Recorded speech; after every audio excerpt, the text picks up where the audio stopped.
নিঃস্ব অবস্থায় কি দোয়া করতে পারেন একজন মানুষ, এই দোয়াটা শিখে নেন, ইনশাআল্লাহ আপনার জীবনের সমস্ত সংকট কেটে যাবে ইনশাআল্লাহ। আমি নিজেও এই দোয়াটা বেশি বেশি করার চেষ্টা করি।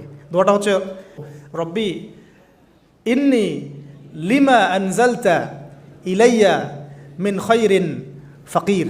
অর্থ হচ্ছে, হে আল্লাহ, তুমি তোমার পক্ষ থেকে আমার উপরে যে নেয়ামতগুলো দিবে, আমি এর জন্য ফকির হয়ে বসে আছি আল্লাহ। আর একটা হাদিস বুখারীতে এসেছে, এটা খুব ডেঞ্জারাস।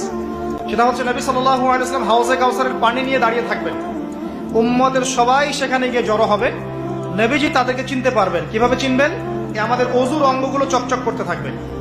নবী সাল্লাল্লাহু আলাইহি ওয়াসাল্লাম পানি পান করাবেন, সুবহানাল্লাহ। সুম্মা ইউহালু বাইনি ওয়া বাইনাকুম বাইনাহুম, নবী সাল্লাল্লাহু আলাইহি ওয়াসাল্লাম বলছেন, এরপরে আমার এবং তাদের মাঝখানে পর্দা পড়ে যাবে। এরপর নবী সাল্লাল্লাহু আলাইহি ওয়াসাল্লাম বলবেন, ইন্নাহুম মিন্নি, তারা তো আমার উম্মত। কি জন্য পর্দা পড়ে গেল? বলা হবে, ইন্নাকা লা তাদরি মা আহদাথা বা'দাক, হে নবী আপনি জানেন না আপনার পরে এরা আপনার দিনের মধ্যে কত